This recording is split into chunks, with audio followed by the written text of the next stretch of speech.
പവിത്ര സീരിയലിൻ്റെ ഏറ്റവും പുതിയ എപ്പിസോഡാണ് കേട്ടോ പറയുന്നത്. ആദ്യം തന്നെ വേദിയുടെ വീടാണ് കാണിക്കുന്നത്. അവിടെ വേദിയുടെ അച്ഛൻ കോടതിയിലേക്ക് പോകാനായിട്ട് ഒരുങ്ങി ഇറങ്ങുകയാണ് കേട്ടോ. അപ്പോൾ അദ്ദേഹത്തിൻ്റെ പെട്ടെന്ന് ഒരു നെഞ്ചുവേദന പോലെ വന്നിട്ട് അദ്ദേഹം ഇങ്ങനെ നിൽക്കുകയാണ്. അപ്പോൾ ഉടനെ തന്നെ വേദിയുടെ അമ്മ വന്ന് കണ്ടിട്ട് അയ്യോ ശങ്കരേട്ട എന്ത് പറ്റിയെന്ന് പറഞ്ഞിട്ട് അദ്ദേഹത്തെ ചെയറിൽ പിടിച്ചിരുത്താണ് കേട്ടോ.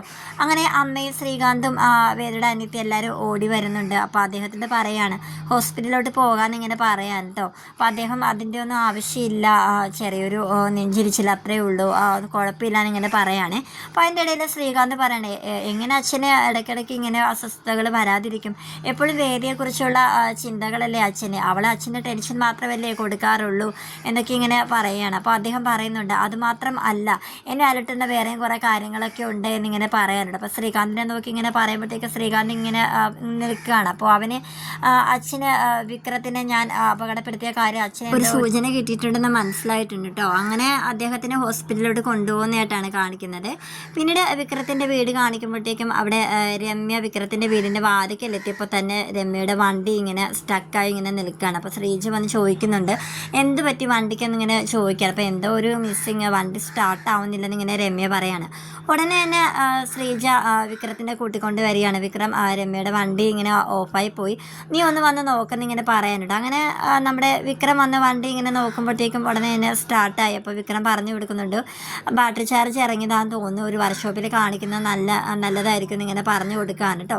അങ്ങനെ രമ്യ താങ്ക്സ് എന്ന് പറയുന്നത് ഷെയ്ക്കാൻ്റെ കൊടുക്കുമ്പോഴത്തേക്കും വിക്രം ഉടനെ തന്നെ ഇങ്ങനെ കൈ ഇങ്ങനെ ഓക്കെ എന്ന് പറഞ്ഞുകൊണ്ട് ഇങ്ങനെ കൈ കൊടുക്കാതെ ഓക്കെ എന്ന് പറഞ്ഞ് അകത്തോട്ട് കയറി പോവുകയാണ്. അപ്പോൾ രമ്യ ഉടനെ തന്നെ ശ്രീജയോടും ആൾ പക്ക ഡീസൻ്റ് ആണല്ലേ എന്നിങ്ങനെ പറഞ്ഞിട്ട് രമ്യ വണ്ടി എടുത്തുകൊണ്ട് ഇങ്ങനെ പോവാണ് കേട്ടോ. പിന്നെ ശ്രീനി സാറിൻ്റെ വീട്ടിലേക്ക് വിക്രം ചെല്ലുന്നതായിട്ടാണ് കാണിക്കുന്നത്. അവിടെ പ്രോഗ്രസീവ് പാർട്ടിയുടെ പുതിയ അങ്ങോട്ടുള്ള നീക്കങ്ങളും കാര്യങ്ങളും ഒക്കെ കുറിച്ചുള്ള ഒരു ചർച്ച തന്നെയാണ് കേട്ടോ. അപ്പോൾ അതിൽ ഒരാൾ ഈ വിവരങ്ങളെല്ലാം ചോർത്തി കൊടുക്കുകയാണ് കേട്ടോ ശ്രീകാന്തിൻ്റെ ഫോണിൽ വിളിച്ചിട്ട് ഇതുപോലെയൊക്കെയാണ് കാര്യങ്ങളൊക്കെ എന്ന് പറഞ്ഞിട്ട് ശ്രീകാന്തിനെ വിളിച്ചിങ്ങനെ പറയാൻ കേട്ടോ. അപ്പോൾ ശ്രീകാന്ത് ആണെങ്കിൽ ശ്രീകാന്തിൻ്റെ അമ്മായി അച്ഛനോട് കാറിൽ സഞ്ചരിക്കുകയാണ്. അപ്പോൾ അദ്ദേഹത്തോട് പറയുന്നുണ്ട് അവരുടെ കൂട്ടത്തിൽ നമ്മുടെ ഒരാൾ ഉള്ളത് എപ്പോഴും നല്ലതല്ലേ, എല്ലാ വിവരങ്ങളും ഇതുപോലെ തരും, നമ്മൾ അതിന് തക്ക പ്രതിഫലം അയാൾക്ക് കൊടുത്താൽ മതി എന്നൊക്കെ ഇങ്ങനെ പറയാണ്. അതിനിടയിൽ അച്ഛന് നമ്മൾ വിക്രത്തിനെ വകവരുത്താൻ നോക്കിയ കാര്യത്തിൽ സംശയം ഉണ്ടെന്നുള്ള കാര്യം അവരിങ്ങനെ ചർച്ച ചെയ്യാനുണ്ട്. അപ്പോൾ അദ്ദേഹമാണെങ്കിൽ ശങ്കരേട്ടൻ ഇതറിഞ്ഞ വലിയ പ്രശ്നമാകും എന്നൊക്കെ പറഞ്ഞിങ്ങനെ അവർ യാത്ര ചെയ്തുകൊണ്ടിരിക്കുകയാണ്. പിന്നീട് വേദയായി കാണിക്കുന്നത് വേദ നിലവിളക്ക് കൊളുത്തിക്കൊണ്ട് ഉമ്മറത്തേക്ക് ഇങ്ങനെ വരുന്നതായിട്ടാണ് കേട്ടോ കാണിക്കുന്നത്. അപ്പോൾ നിലവിളക്ക് അവിടെ കയ്യിൽ നിന്ന് താഴേക്ക് വീഴുന്നുണ്ട്. അപ്പോൾ നന്ദിനി ഓടി ചെന്നിട്ട് അയ്യോ നീ എന്താ ഈ കാണിച്ചത്, നിലവിളക്ക് താഴെ വീണ എന്തൊക്കെ സംഭവിക്കുമെന്നറിയാവോ, നീ എല്ലാത്തിനെ കുറിച്ച് നല്ല അറിവാണല്ലോ നിനക്ക്, ഇപ്പോൾ ഇതിനെക്കുറിച്ച് നിനക്കൊന്നും പറയാനില്ലേ, അമ്മ ഇത് കണ്ടോന്നൊക്കെ ഇങ്ങനെ പറയുകയാണ്. അപ്പോൾ വിക്രത്തിൻ്റെ അമ്മയാണെങ്കിൽ അതിനിപ്പോൾ എന്താ, അവിടെ കഴിഞ്ഞിപ്പോൾ ഒരു അബദ്ധത്തിൽ അതൊന്ന് താഴെ വീണ, അതിപ്പോൾ എന്താണെന്നിങ്ങനെ പറയണം. അപ്പോൾ നന്ദിനിയാണെങ്കിൽ എൻ്റെ കയ്യിൽ നിന്ന് വല്ല ആയിരുന്നെങ്കിൽ അമ്മ ഇപ്പോൾ എന്തൊക്കെ പറഞ്ഞു, അതിപ്പോൾ അബദ്ധത്തിൽ ആരുടെ കയ്യിൽ നിന്നും എന്ത് വേണമെങ്കിലും സംഭവിക്കാം, അങ്ങനെയുള്ള കാര്യത്തിന് ഇവിടെ ആരെയും വഴക്കൊന്നും പറഞ്ഞിട്ടില്ല, എന്തായാലും ആ നിലവിളക്കെടുത്ത് വീണ്ടും തിരി കത്തിക്കാൻ നോക്കുന്നെന്ന് പറഞ്ഞിട്ട് അങ്ങനെ നിൽക്കാൻ കേട്ടോ. അപ്പോൾ നന്ദിനിയാണെങ്കിൽ വിടുന്നില്ല, ഇല്ല ഇതിനിപ്പോൾ നിലവിളക്ക് താഴെ വീണതിന് സമാധാനം പറഞ്ഞിട്ട് നീ പോയാൽ മതി, നിനക്ക് കുറേ വേദങ്ങളും വാക്യങ്ങളൊക്കെ അറിയാവുന്ന ആളില്ലെന്ന് ഇങ്ങനെ പറയുകയാണേ. അങ്ങനെ വേദ അപ്പോഴത്തേക്കും പറയുക അതെ നിലവിളക്ക് വീണത് ദോഷം തന്നെ, ആ നിലവിളക്കിലെ എണ്ണയെ തട്ടി നന്ദിനിയായിട്ട് തെങ്ങാലും വീണ് തളർന്ന് കുറേ നാൾ കിടപ്പിലായ അതൊക്കെ ഒരു ദോഷം തന്നെയല്ലേ എന്നൊക്കെ ഇങ്ങനെ നന്ദിനിയെ ഇങ്ങനെ വെറുതെ കളിയാക്കിക്കൊണ്ട് പറയാൻ കേട്ടോ. അങ്ങനെ നന്ദിനി എല്ലാവരും കൂടി ഇനി എന്നെ കളിയാക്കുകയാണല്ലേ എന്ന് പറഞ്ഞ് അകത്തോട്ട് കയറി ഇങ്ങനെ പോവാണ്. അപ്പോൾ അമ്മയെ ശ്രീജടുത്ത് ഇങ്ങനെ നോക്കി ചിരിക്കുന്നുണ്ട്. അങ്ങനെ അമ്മ പറയണം മോളെ എന്തായാലും മോള് വിളക്ക് താഴെ വീണില്ല, ഞാൻ ഇതൊക്കെ എടുത്ത് വൃത്തിയാക്കാം, മോള് പുതിയ തിരി എടുത്തുകൊണ്ട് വാ, നമുക്ക് വിളക്ക് കത്തിക്കാമെന്ന് ഇങ്ങനെ പറഞ്ഞിങ്ങനെ നിൽക്കുകയാണ്.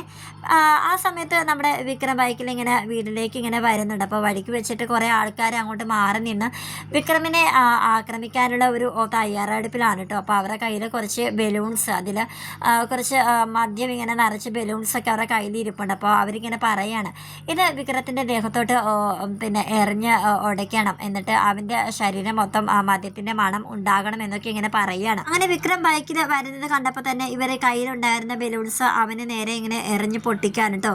അപ്പോൾ വിക്രം ഇവിടെ നിന്ന് ബൈക്കിൽ നിന്ന് ഇറങ്ങി ഇവരെ പുറകെ ഇങ്ങനെ ഓടുന്നുണ്ട്. അപ്പോൾ ബാക്കി 3 പേര് പുറകിലോട്ട് ഓടി പോവുകയാണ്. അപ്പോൾ ഒരാൾ ഫ്രണ്ടിലോട്ട് ഓടുകയാണ് കേട്ടോ. അത് ഇവരുടെ പ്ലാനിങ്ങിൽ തന്നെ പറയുന്നുണ്ടായിരുന്നു, നിങ്ങളെ 3 പേരും നിങ്ങൾ എങ്ങനെയെങ്കിലും ഓടി രക്ഷപ്പെട്ടോണം, അവൻ എൻ്റെ പുറകെ വരുന്ന രീതിക്ക് ഞാൻ ഓടിക്കോളാം എന്നിങ്ങനെ അവർ പ്ലാനിങ്ങിൽ പറയുന്നുണ്ടായിരുന്നു കേട്ടോ. അതുപോലെ തന്നെ വിക്രം ഒരാളുടെ പുറകെ, അതായത് ആദ്യം നിന്ന് ആളുടെ പുറകെ ഇങ്ങനെ ഓടിപ്പോവുകയാണ്. അത് നേരെ അയാൾ ഓടി നമ്മുടെ പുതിയതായിട്ട് താമസിക്കാൻ വന്ന രമ്യയുടെ വീടിൻ്റെ ഉള്ളിലേക്ക് കയറി പോകാൻ കേട്ടോ. അപ്പോൾ അവിടെ കഥയൊക്കെ ഇങ്ങനെ തുറന്നിട്ടിരിക്കുകയാണ്. അങ്ങനെ വിക്രം ഉള്ളിലോട്ട് കയറുമ്പോൾ തന്നെ ഓടിയ ആൾ ഉടനെ തന്നെ സ്വിച്ച് ഓഫ് ചെയ്യുകയാണ്, അതായത് മെയിൻ സ്വിച്ച് ഓഫ് ചെയ്യുന്നുണ്ട്. അങ്ങനെ കറണ്ട് പോകാൻ കേട്ടോ. പക്ഷേ വിക്രം ആണെങ്കിൽ അയാളാണെന്ന് അറിയാതെ നമ്മുടെ രമ്യേനെ കയറി ഇങ്ങനെ പിടിക്കുകയാണ്. അപ്പോൾ രമ്യ ഇങ്ങനെ കാറുന്നത് കേട്ടപ്പോൾ തന്നെ അയ്യോ രമ്യ, ഇത് ഞാനാണ്, എനിക്ക് ആൾ മാറിപ്പോയി എന്നൊക്കെ ഇങ്ങനെ പറയുന്നുണ്ടെങ്കിൽ രമ്യ അത് ശ്രദ്ധിക്കാതെ അവനെ മുറിയിൽ ഇങ്ങനെ പൂട്ടിയിട്ടിട്ട് കള്ളൻ കള്ളൻ എന്ന് വിളിച്ചു കൂവി അവളിങ്ങനെ പുറത്തേക്ക് ഇങ്ങനെ വരികയാണ് കേട്ടോ. അപ്പോൾ അവിടെ ഇങ്ങനെ രാധ, അപ്പോൾ ആ സമയത്ത് തന്നെ ഓട്ടോറിക്ഷയായിട്ട് രാധ വരുന്നുണ്ട്. അപ്പോൾ രാധയോട് രമ്യ കാര്യം പറയുകയാണ്, ഞാൻ എൻ്റെ വീട്ടിലെ കള്ളൻ കയറി ഞാൻ പൂട്ടിയിട്ടിരിക്കുകയാണ് മുറിയിൽ, എന്നെ കയറി പിടിക്കുകയും ചെയ്തു എന്നിങ്ങനെ പറയാൻ കേട്ടോ. അങ്ങനെ ഈ വിളിച്ച് കൂവുന്നത് കേട്ട് നന്ദിനി പുറത്തേക്ക് ഇറങ്ങി വന്ന് നോക്കുന്നുണ്ട്. അപ്പോൾ രമ്യ ഇങ്ങനെ കള്ളൻ കള്ളൻ എന്നിങ്ങനെ പറയുന്നത് നന്ദിനി കേൾക്കാനുണ്ട്. എന്നിട്ട് വീട്ടിലേക്ക് വന്നിട്ട് പറയുന്നുണ്ട്, ദേ അപ്പുറത്തെ വീട്ടിലെ കള്ളൻ കയറിയെന്ന് തോന്നുന്നു, രമ്യ അവിടെ കിടന്ന് വിളിച്ചു പോവുകയാണെന്ന് ഇങ്ങനെ പറയുകയാണ്. അങ്ങനെ സുധാകരൻ മാഷ്, വിക്രത്തിൻ്റെ അച്ഛൻ വന്നിട്ട് ആഹാ അങ്ങനെയാണെങ്കിൽ ചെന്ന് നോക്കണമല്ലോ എന്നും പറഞ്ഞ് അവരെല്ലാവരും ഇങ്ങനെ ഇറങ്ങാനായിട്ട് നോക്കുകയാണ്. അപ്പോൾ വിശ്വത്തിനോട് പറയുന്നുണ്ടെങ്കിൽ വിശ്വമാണെങ്കിൽ വെറുതെ എന്തിനാണ് നമ്മുടെ തടി കളയുന്നത്, ഇനി ആ കളൻ്റെ കയ്യിൽ വല്ല മാരകായുധങ്ങൾ വല്ലതും ഉണ്ടെങ്കിൽ നമുക്ക് പണി കിട്ടത്തില്ല എന്ന് പറഞ്ഞ് വിശ്വ ശ്രീജ അവിടെ തന്നെ നിൽക്കുകയാണ് കേട്ടോ. അങ്ങനെ എല്ലാവരും ആ വീട്ടിലേക്ക്, രമ്യയുടെ വീട്ടിലേക്ക് ഇങ്ങനെ പോകുന്നതായിട്ടാണ് കാണിക്കുന്നത്.